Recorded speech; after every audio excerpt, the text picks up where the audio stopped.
Ẹ kú dédé àsìkò yìí, èyí làwọn ìròyìn tó jẹyọ nínú ìwé ìròyìn TheMatrix lónìí ọjọ́rú ọjọ́ kẹwàá oṣù kẹsàn-án ọdún 2025. Ẹniọlá Sálíù lórúkọ mi.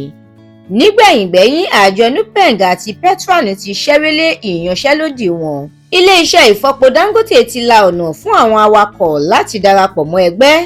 Ìjọba àpapọ̀ ti fìdí ẹ̀ múlẹ̀ pé òun kò ní lọ́kàn láti bẹ̀rẹ̀ ìgbésẹ̀ owó orí ìdá 5 lórí epo rọ̀bì.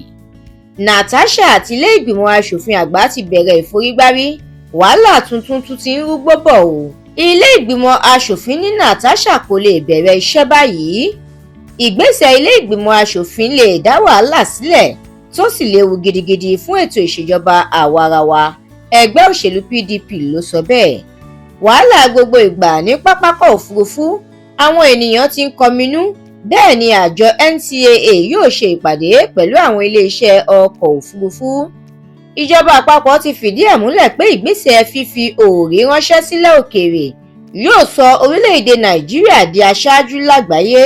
Nyesom Wike ti yan Nancy Nathan gẹ́gẹ́ bí olórí òṣìṣẹ́ ní ìlú Àbújá.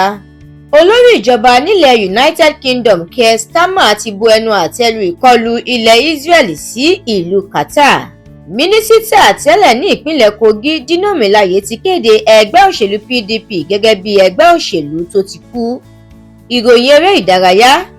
Ìrètí ikọ̀ ẹgbẹ́ agbábọ́ọ̀lù orílẹ̀-èdè wa Nàìjíríà ti pin báyìí pẹ̀lú bí wọ́n ṣe gbá ọ̀mì pẹ̀lú ẹgbẹ́ agbábọ́ọ̀lù orílẹ̀-èdè South Africa nínú ìdíje World Cup qualifier.